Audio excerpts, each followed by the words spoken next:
mga pangarap na minsang iniwan, ngayon'y binubuo ng ating bayan. Kapit-bisig tayo'y magtatagumpay sa hirap at ginhawa, sama-sama't sabay. Huwag bibitiw, huwag susuko sa bagong bukas na ating itatayo.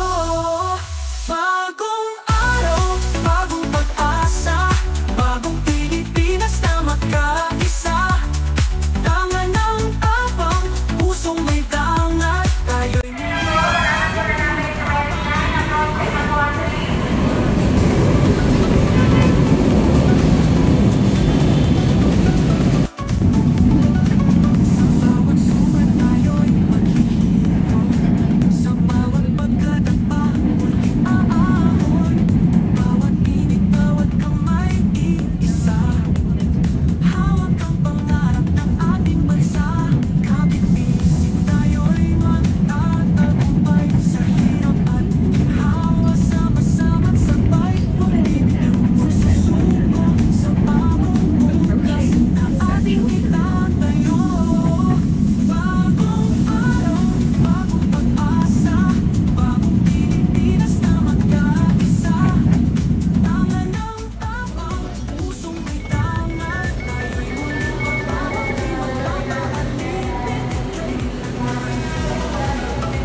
Ayan, nandito na tayo sa may Central Terminal Station.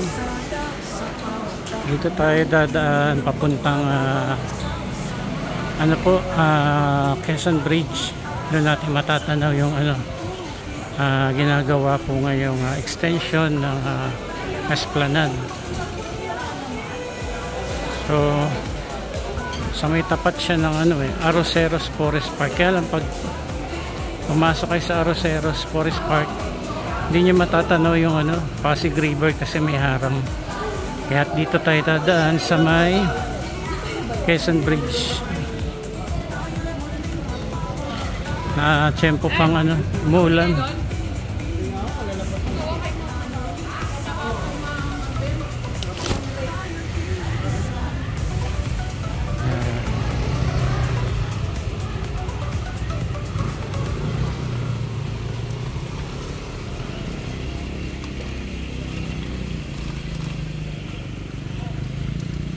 Tiyempong umuulan,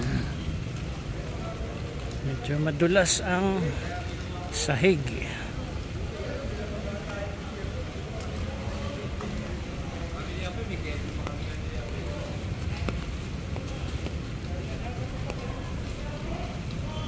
Sa ngayon kasi pansamantala sinarado yung part doon sa may view ng Pasig River, dyan sa may loob ng Arroceros Forest Park.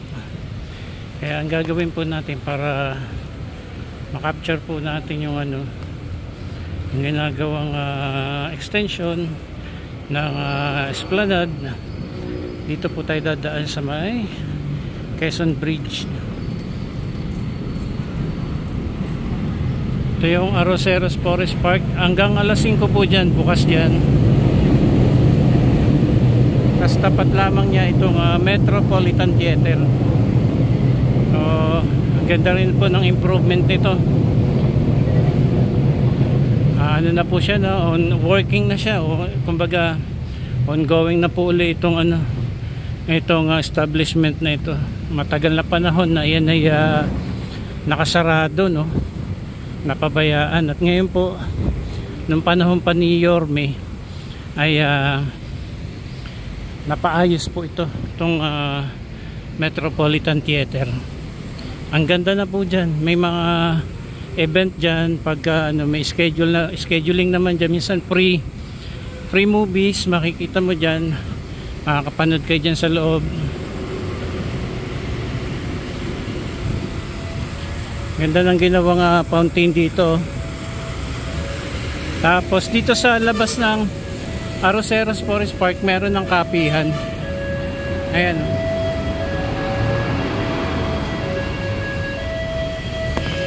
Tapos dito tayo dadaan papuntang Quezon Bridge.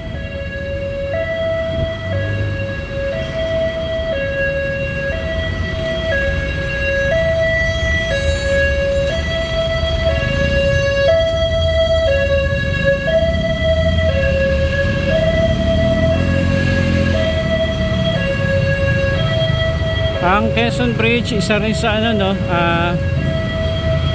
inaano ng ating mga sinasuggest na ating mga kababayan na sana matutukan din daw, ma-rehabilitate, magawa ng paraan para mahinto na yung ano, pambababoy sa tulay na ito. Ito nga pong Quezon Bridge, kasi ginagawa po siyang ano, CR. Hindi lamang ng mga street dwellers, nakasanayan na kahit nagbibisikleta, mga nakamotor, humihinto dyan para lang makaihi dyan sa gilid-gilid. Mga street dwellers naman po, mga tambay, ano, ginagawa rin pong kubeta yan, dyan din po dumudumi. Kaya pagka dumadaan tayo dyan, may nakikita tayong mga pupo ng tao. At saka ready nyo na rin yung face mask, dahil nga po masangsang yung amoy. Pero nililinis naman po ito, kaya lang hindi pa rin po nasasawata yung mga tao na nagbababoy po sa tulay na ito.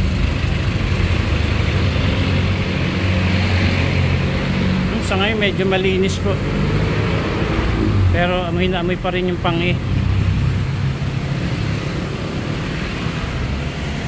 So ito na po yung ano, extension nitong Esplanade, oh. Nandito na yung mga makinarya.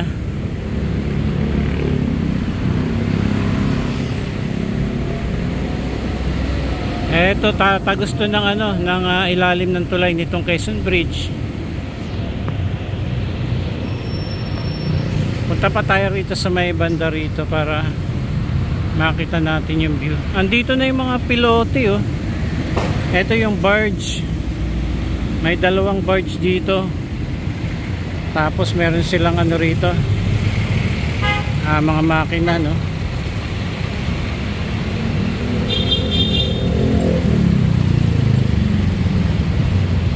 So yung sinasabi ko po sa inyo na ano, yung sarado dyan sa may loob ng Arroceros Forest Park, yan po, makikita nyo po yung yero na yan. Kaya kahit pumasok kayo dyan sa loob, ayan, hindi nyo po matatanaw dito sa Pasig River dahil mataas po yung ano, yung pagkakabakod nila dyan.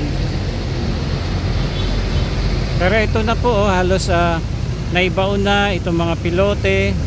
Tapos didikit siya dyan sa may ano, parang pinaka viewing deck na matagal na rin po itong nagawa, eh.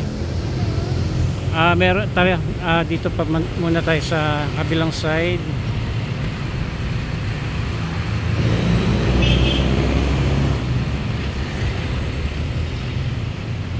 Ayun, oh, sa dulo ng platform na yon, isusum ko para makita niyo na rin kung hanggang saan na yung ginawang ano, mga lulubog, ano, nitong mga pilote.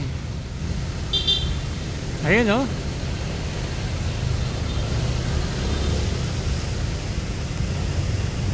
Napakaganda nito pagka ito natapos, oh, mga kababayan. Mahaba-haba na yung ating mapupuntahan, especially dito sa Arroceros Forest Park. Ay napakaganda din pong pasyalan nito. Plus maraming magkakagusto dito dahil yung nature, ano, itong forest, gubat na gubat, yan ang gusto ng mga tao, eh. Minsan nagiging way ito para healing, ano, no, healing process ng mga may sakit. Noon dinadala yung mga may sakit dito sa mga maraming puno. Ayan, at pagka nabuksan na rin yan, natapos na itong ano, extension nitong Esplanade, ay dadagsain lalo itong ano, Arroceros Forest Park. Tapos meron pang ano dyan, hindi lamang ito yung platform, ano, meron pa doon, padiretso doon sa ano, bago mag-Ayala Bridge. Ayan, oh. Meron pang platform dyan. Kaya itong mga pilote na to, ayan, dediretso yan hanggang doon. Kaya lang pagdating dyan sa lagpas ng Ayala Bridge, hindi na po natin alam kung paano po mangyayari dyan kasi medyo mahigpit na dyan dahil nandyan lamang po yung Malacanang Palace. Ayan, pero sa plano itong Arroceros Forest Park, yung nakaplano pong gawain na ngayon. Pero ito daw po ay aabot ng Laguna de Bay. Kaya lang hindi po natin alam kung ano po yung magiging plano dito pagdating sa Malacanang kasi bawal dito mag video. Mahigpit po rito pag tayo sumasakay ng ferry boat, binabawalan mo na mag video. Tingnan na lamang po natin kung ano po yung magiging regulation dyan. Kung mas maganda nga po dire-diretso na lamang para napapasyalan din po ng tao doon at siguro naman mas marami security doon kasi doon nga yung Malacanang Palace. Ito na po mga kababayan. Ayan, siguro naman po ay nakita nyo na yung phase 1, phase 2, phase 3 mula dyan sa may likuran ng City Hall, Manila Post Office hanggang doon papunta sa may likuran ng nitong Fort Santiago. Parte na po yun ng Intramuros. So, ang ganda po ng proyekto na ginawa rito. Ayan, tatagos po ito. Ito dyan sa may ilalim din po ng may isa pang tulay itong MacArthur Bridge. Ayan, so yung sa may part doon ng Manila Post Office, duduktongan na yun doon, nagduduktong tapos dediretso po dito sa MacArthur Bridge hanggang dito sa Quezon Bridge hanggang makarating dito sa may Arroceros Forest Park. And hindi lang po natin alam kung magdedire-diretso pa rin kaagad sila ron or ito pa lamang yung nakaplano kasi nakita po natin sa design Arroceros extension yung ginagawa yung project. Ito yung phase na ito po muna yung kanilang focus ng kanilang pagtatrabaho o paggagawa dito sa Esplanade. So ito po update ni Kuya Ron. Ito nga po pala yung Pasig River. Ito yung Quezon Bridge. Medyo malinis tong Quezon Bridge, wala pang dumi pero naamoy pa rin yung yung panghe.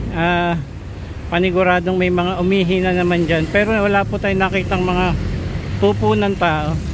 Pero sana magkaroon na rin po rito ng security para mapangalagaan din po itong Quezon Bridge.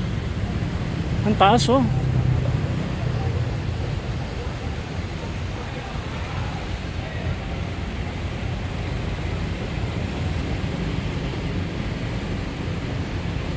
umulan lamang kasi kung kaya't wala tayong nakikitang gumagawa pero may mga ilan-ilang tauhan doon na nagwe-welding yan sa ibaba.